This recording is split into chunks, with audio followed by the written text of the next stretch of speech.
أعوذ بالله من الشيطان الرجيم. بسم الله الرحمن الرحيم. والفجر وليال عشر والشفع والوتر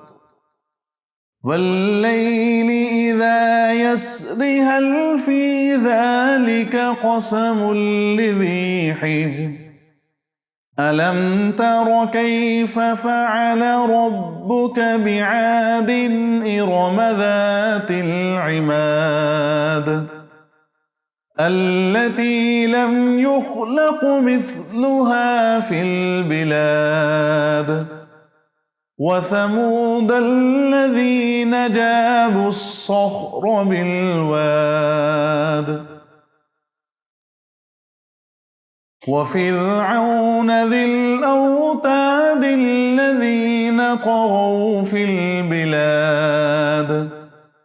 فأكثروا فيها الفساد فصب عليهم ربك سوط عذاب إن ربك لبالمرصاد فأما الإنسان إذا ما ابتلاه ربه فأكرمه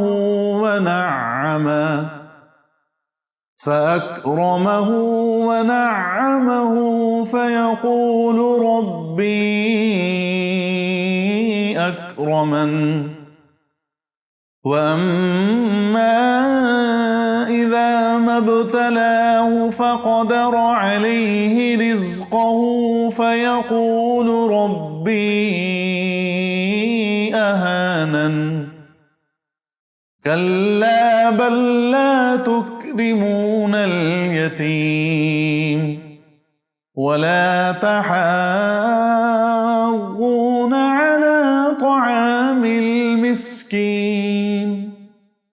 وتأكلون التراث أكلا لما وتحبون المال حبا جما كلا إذا دكت الأرض دكا دكا وجاء ربك والملك صفا صفا وجيء يومئذ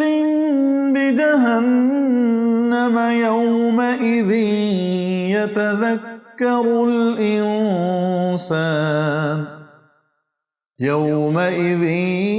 يتذكر الإنسان وأنى له الذكرى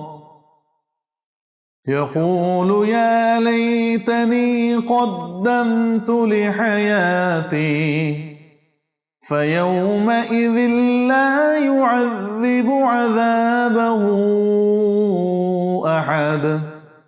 ولا يوثق وثاقه أحد يا أيتها النفس المطمئنة ارجعي إلى ربك راضية مرضية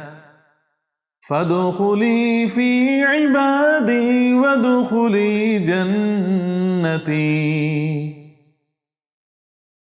صدق الله